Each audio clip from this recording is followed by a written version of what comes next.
Avec toi, je ferai n'importe quoi pour un flirt. Avec toi, Oui, un flirt avec... je serai prêt à tout. On va parler de ce qui est une des préoccupations des étudiants en ce moment, c'est de se dire, bon, à la rentrée, j'ai peut-être pas de quoi payer le loyer, si je pouvais me mettre en coloc, etc., etc. Oui. La coloc, il y a des inconvénients, paraît-il. La coloc a des inconvénients, mais le problème, c'est qu'il y a vraiment une très forte demande. Aujourd'hui, un Français sur 6, pratiquement, vit en colocation, plus d'ailleurs par nécessité que par choix. Et le problème, c'est que face à cette demande croissante, eh bien, l'offre avait vraiment besoin d'être réévaluée, rénovée. Parce qu'en fait, aujourd'hui, la colocation, c'est un grand appartement qu'on se partage. On a une salle de bain pour 2 chambres ou 3 chambres. On a un réfrigérateur, ça c'est terminé. Une télé pour tout le monde. C'est ça. Eh bien, justement, c'est terminé. Nous avons rencontré un organisme qui est en train de révolutionner, entre guillemets, le concept, avec des maisons qui sont rénovées en pensant à une utilisation en colocation. Regardez, ça se passe à Lille.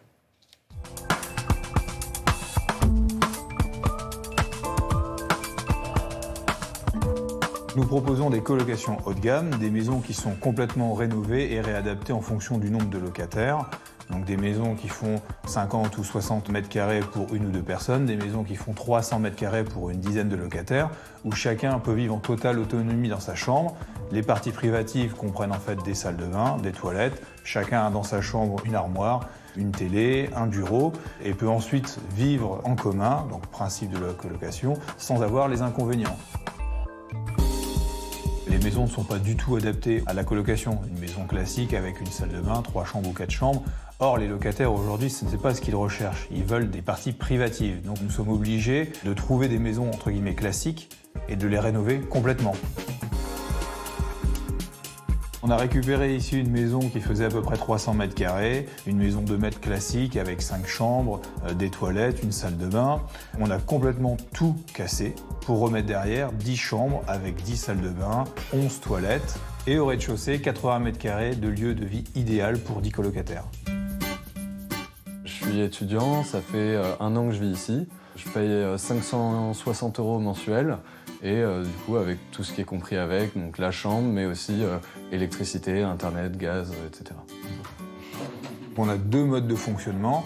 On a de la colocation classique où les 4 ou 5 locataires se connaissent au préalable, des amis par exemple, et veulent prendre une colocation, donc auquel cas on leur trouve la maison qui peut correspondre à leurs attentes. C'est pas la majorité des cas, bien souvent on mélange des locataires, et là on fonctionne comme une agence classique, le locataire déponce son dossier, évidemment derrière on fait quand même une sélection, on équilibre les actifs avec les étudiants également.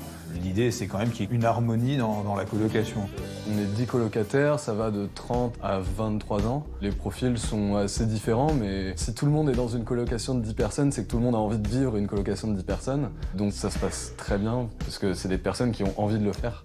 Aujourd'hui, nous proposons à peu près 130 maisons en colocation, toujours une dizaine de chantiers en permanence sur plusieurs villes, donc principalement Lille, mais on est aussi sur Nancy, Toulouse, Bordeaux, Paris, avec des ouvertures prévues pour cette année sur Amiens et Metz, ce qui représente aujourd'hui en gestion un parc d'environ 450 chambres en colocation. Voilà, ça c'est de la chronique utile. Très bien, oui, bravo. ça bouge Merci beaucoup. vraiment dans ce domaine. William, une petite anecdote. Je vais vous raconter un truc. Un jour, je ne faisais pas encore partie de l'émission, vous m'avez contacté pour présenter quelques chroniques pendant les vacances. C'était juste pour 15 jours. Aujourd'hui, on a dépassé les 2500 chroniques. Ça aussi, c'était le matin. Merci, chef. 27 ans de vie commune avec vous. Oui, chef. Et franchement, je ne regrette pas. Et moi non plus.